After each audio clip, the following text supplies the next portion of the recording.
If you've been watching any of my videos on my income reports, I'm sure you'll notice a couple of new sites popping up in there.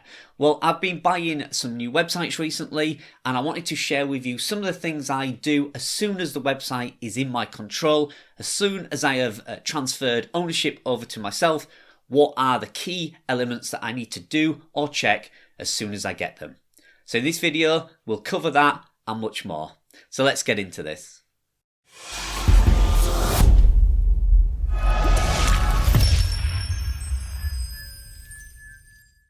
Hi and welcome back to my channel again. So yeah, I've been buying some new websites. I've purchased 3 new websites recently, some of which I will reveal on the channel very soon. But what do I do as soon as I buy these sites? There is a checklist that I use to make sure that I cover all the important bases, like security and plugins and speed and all that good stuff. So I thought in today's video we can hop over onto the computer and I will show you exactly what I do step by step. So remember, in these videos I just share what I do. I'm not telling you this is the right way, it's the wrong way, it's just the way I do things. Now hopefully in this video some of these checkpoints might be helpful for you. If you're thinking of purchasing a website, and many people are buying websites from flipper.com at the moment, it's a booming industry. Online platforms are at one of the highest prices at the moment. It is an industry that everybody seems to want to get into at the moment. But it is vital that you implement some of these checklist things that I do as soon as you buy them sites, particularly for security. So let's head over to computer now and I'll show you the presentation I've put together for you with all the checkpoints that I do when I'm buying a website. Okay, so here's my checklist, what I do after purchasing a new website. So step 1 is security. Security is the priority.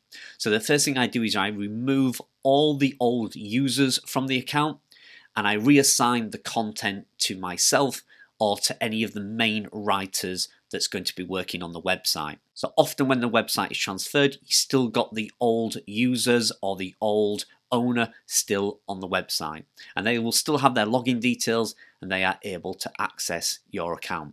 So I instantly delete those, and like I say, make sure all the content is then reassigned. The second thing I do is I change the administration email. So that's the email address that's on the WordPress dashboard itself. And then I run all updates. So all the updates for plugins and themes that are on the site.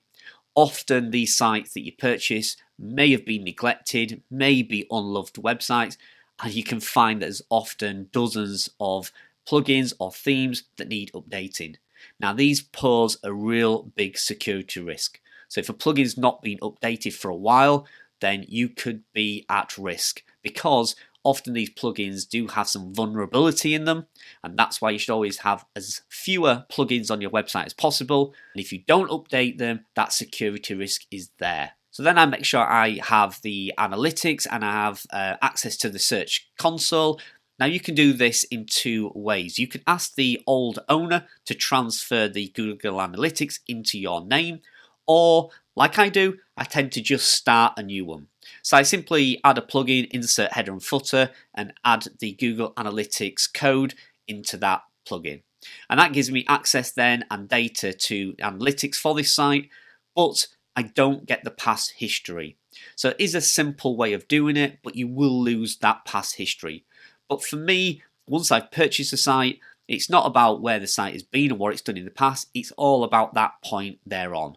So I'm not really bothered about the past history because I'll have done that in my due diligence buying the site. I just want to know how we're going from there on end. And it's just much easier for me to start afresh. So that's what I do. And then I add new users. So if I've got any VA or in-house writers working on the website, I add them into the users. And then step number 2 is plugins. So the first thing I do is I remove any unnecessary plugins. Many of these plugins are not needed and often they're just part of the theme. So I strip it down to the bare bones, to the minimum plugins that I can have on the website. This helps with reduces security risks, and it also makes your website run faster. The next thing I do is licenses to any plugins. I make sure they are renewed and they are up to date. So the theme may need a renewal every year, or you may have some sales plugins on there that need you to purchase a license. Sometimes when you purchase a new website, the license is not transferable over to the new owner. So you need to make sure that anything's running on there has a license that is up to date and in your name. And the next thing I do is I change the affiliate details on my sales plugins. So I use AAWP and I use Amalink Pro, and I use them for my comparison tables, some of my images, and those nice little fancy boxes that click buy now, buy here kind of thing. So I use those on nearly all my websites, and I make sure that I change the affiliate links within those first of all. Now I'll go on into the text links further on in this presentation, but for now that's the first thing that I change regarding affiliate links. And the next thing I do is I add 3 main plugins to the site. Like I say, I don't like using many plugins whatsoever, but there are 3 that I can't really live without. Now it depends on the theme that you are using. So if I'm using a free theme, then the 3 that I will use is Short Pixel for image optimization, Nitro Pack, I use that for caching and for speeding up my website, and I also use the insert header and footer, basically because I'm terrible at coding and CSS and all that stuff, so I just use that for inserting things like my Google Analytics code. It's a very light plugin, it doesn't slow your website down whatsoever, and I find those are the 3 that I install predominantly more than ever. Now you do need to be careful using certain plugins, so Nitro Pack for instance doesn't run well with Ezoic if you're using their name servers. It will affect how your ads are shown, and you can affect your revenue from your ads. However, you can use Nitro Pack if you're using Ezoic with the Chrome extension. So if you set up the ads on your site using Ezoic's Chrome extension, you won't have a problem using Nitro Pack. Now that's my experience. You know, you need to again do your own due diligence if you're going to use any of these plugins. But I have Nitro Pack working on one of my websites with Ezoic ads on it, and it runs fine.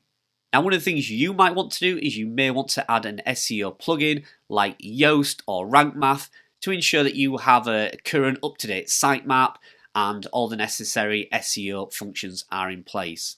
Now I don't personally use them. I have no SEO plugins on my websites. I simply make sure I have a live sitemap which is on Google Search Console, and I make sure that is up to date. Now many themes and platforms like WordPress actually automatically add a sitemap for you now, but if it doesn't or you need to add one, there is a plugin you can use called Simple Sitemap. Now that would be the only plugin that I use regarding sitemaps and SEO. And then in step 3 is themes. Now the first thing I would do is evaluate whether I need a new theme. Often a lot of websites that you buy are built with the purpose of selling or flipping very quickly. So often the theme that they use is the cheapest or even a free theme that may not run very well, it may not be good for your needs. So I tend to strip back the themes and I'll install something like GeneratePress Premium. Or there's a free version of GeneratePress which usually runs absolutely fine. Now I'm using Oxygen more and more these days. It has incredible speeds. It's not actually a theme, it's a plugin, it's a tool that you can use to build a website, and it produces some amazing results. And in fact, you can see there, I'm running it on carlbrobin.com, and you can see there it has an A rating, performance 99 and structure 95, and it loads under 1 second, which is what you want to be aiming for. Trying to get that website to load as quickly as possible. Anywhere under 3 seconds is fine, but ideally if you can get it loading under 1 second, that's fantastic. So the next thing I do is step 4 is the technical SEO. Now what I do is I run a full scan on the site for any negative SEO. Things like H1 headers, duplicate titles, missing alt tags on images, etc., which can cause a negative effect in the eyes of Google. And then I fix any menus or categories that are not set up correctly. So there may be too many menus. It may have one of these mega menus that are really hard for Google to crawl. So I basically just create very simple categories or silos, you could call them, that enable Google to be able to crawl the website as easily as possible. Now you can use a tool called Screaming Frog. It's free for up to 500 URLs. You simply paste your domain name in there and it will come up with any issues. So often I've run a scan on a website and it'll say that there's a page with 6 H1 headings or something like that. or it'll say half your images are missing alt tags. So it's a free tool. There is a paid version, but like I say, you can run up to 500 URLs in there. So it's usually for a new, smaller site, it's perfectly fine. There are lots of other tools you can run to do site audits, but that's just the one that I use. And then obviously I replace or fix any issues that may be having a negative effect on my SEO as quickly as possible. Now, to give you an idea, my latest purchase, I recently purchased a website. It looked fine, it read fine, but when I actually ran it through Screaming Frog, all the subtitles were in H1 titles. So I had something like 20 articles on the site, but it was recording like 80 H1 titles, which is a real bad no-no as far as SEO goes. So the next thing I do is set up an Amazon ID. So I do a different ID for each country. So it might be amazon.co.uk, amazon.com, amazon.canada, and I make sure I set them up so that I can track the purchases.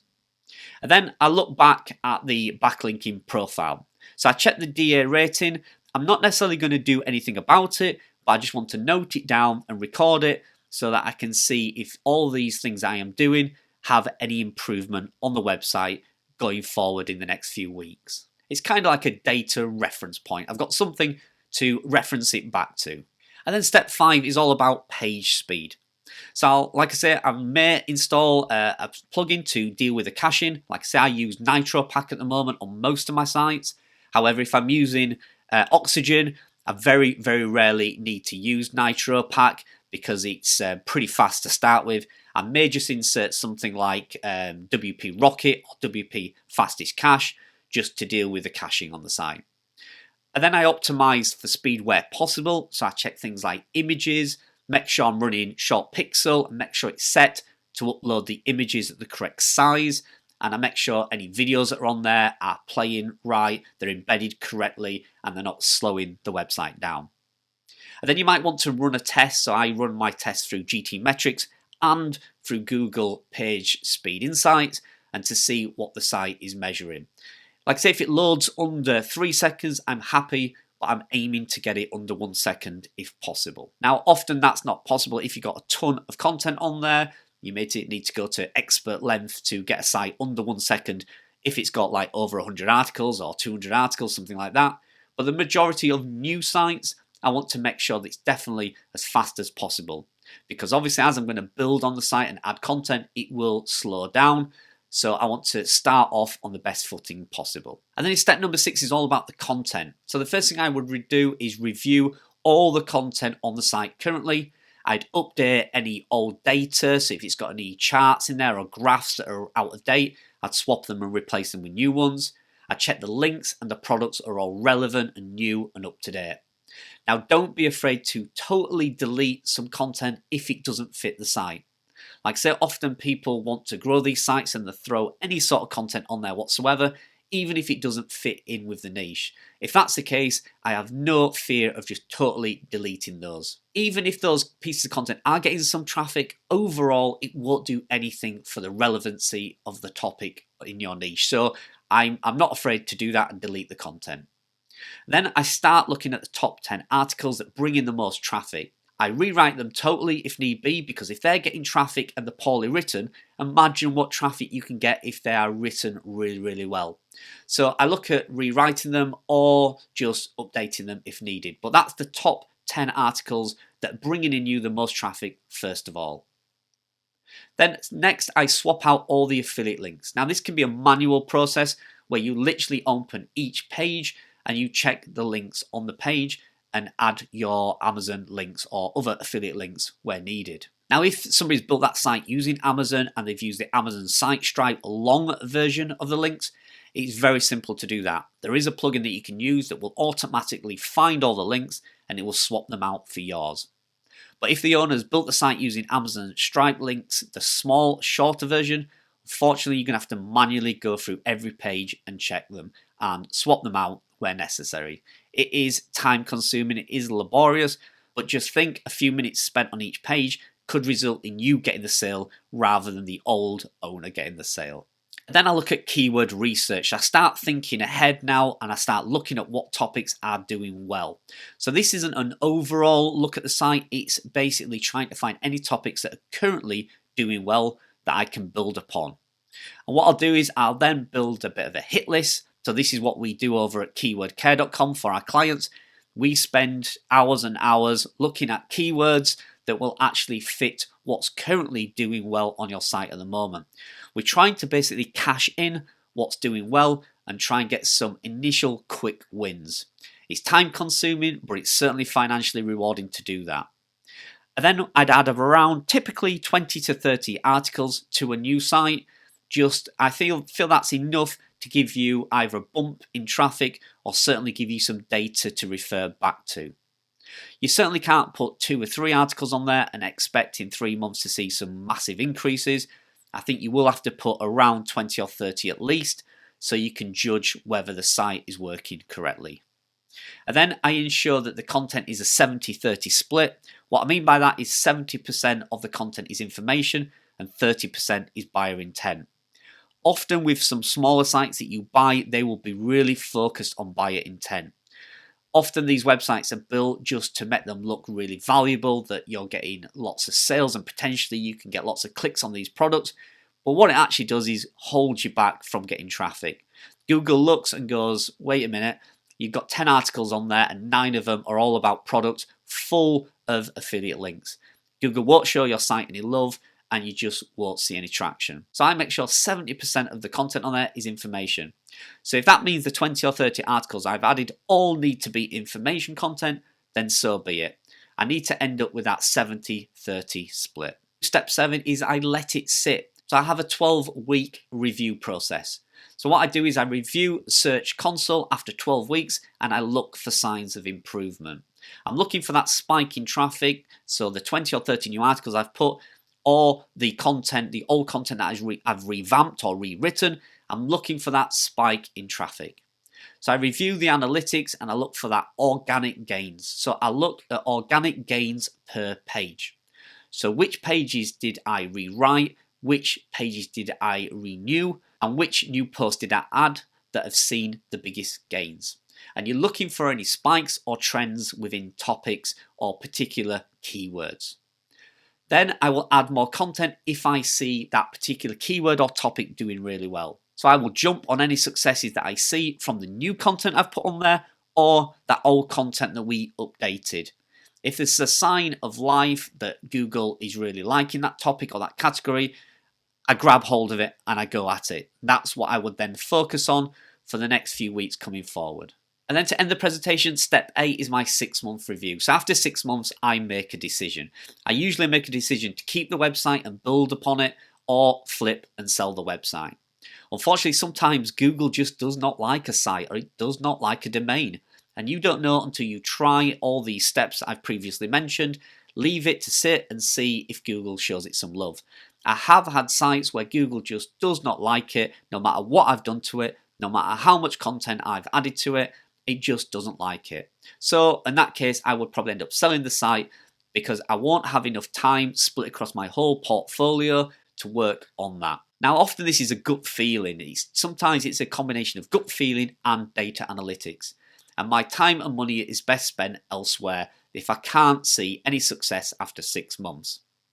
Now, that's not to say that the site can't work, but it might be just a case of it needs a lot more of your time. So it could also be a site that you don't have any interest in. So I recently bought a chess site, which I am using for testing ezoic ads and a few things like that. But I'm not really interested in chess, so I'm certainly not going to work on a chess site or a site I'm not interested in for the next couple of years.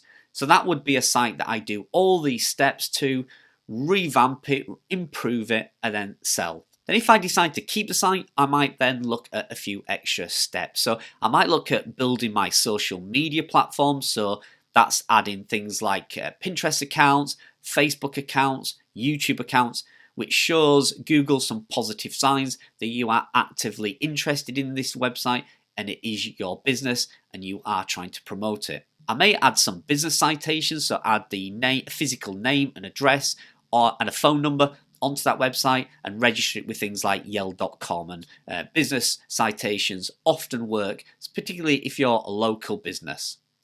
I even do some outreach for backlinks. Yeah, okay, I've said it, I admit it, I do occasionally buy backlinks. I use Stan Ventures. If you're interested and you want to check them out, I will leave an affiliate link in the description. I do get paid if you use my links, I do appreciate that. But yes, I do backlinks. I do some manual outreach, try and get some guest posts, but that is very, very time consuming. And I'm a little bit lazy, and sometimes I just want to buy the links. If there's a keyword that is ranking number 1 and I'm at the bottom of page 1, often just adding 1 or 2 strong backlinks can bump you up the rankings and help your article out. Now, whether you agree with that practice or not, by the way, it does break Google's terms and conditions if you actively pay for backlinks, so you do need to be very, very careful. But there's some keywords and there's some websites that simply need backlinks. There's no getting away from it, no denying it. And for that, I simply haven't got the time to manually outreach them. I just purchase them from Stan Ventures. Okay, so there you go. That is what I do as soon as I receive a website in my control. So like I say, I presume that you've purchased the website, you've agreed the price, you've made the sale, and you've got those login details to your website. These are the things that I do, and like I say, there may be other things that I do, 1 or 2 smaller points, but these are the main things that I check. So if you're thinking of buying a website from, let's say, an online platform like Motion Invest or Flipper.com, you need to ensure that you do your due diligence. What is due diligence? It's making sure that you check all the facts are correct and presented to you in the right manner. So if you're told that that website you're buying, let's say, gets 100,000 page views a month, you need to make sure where that traffic's coming from. Genuinely, it might be getting 100,000 page views a month, but it could be paid for traffic or even spammy bot traffic. So you need to make sure that what you are being told is genuine, and there's that old saying of buyer beware, and I cannot underestimate that saying whatsoever. You need to make sure you are fully aware of what you are purchasing, because once you have transferred that money and that domain is transferred into you, the sale is complete and there will be no going back. I am actually going to do another video like this. I'm going to actually do the points I check for when I'm looking to purchase a website. So when I want to buy a website, what do I look for? How do I know I'm getting a good deal? How do I value a site? So that will be another video, hopefully coming in the next couple of weeks. But this one was all around buying a website and what you need to do as soon as you have purchased that. So I hope my checklist was helpful for you, and I hope you do make a successful purchase and have a really, really successful website in your hands. So thanks a lot for joining me, and I will see you in the video. Please do remember to subscribe if you haven't already, and give this video a like if you enjoyed it. Thanks a lot. I'll see you soon.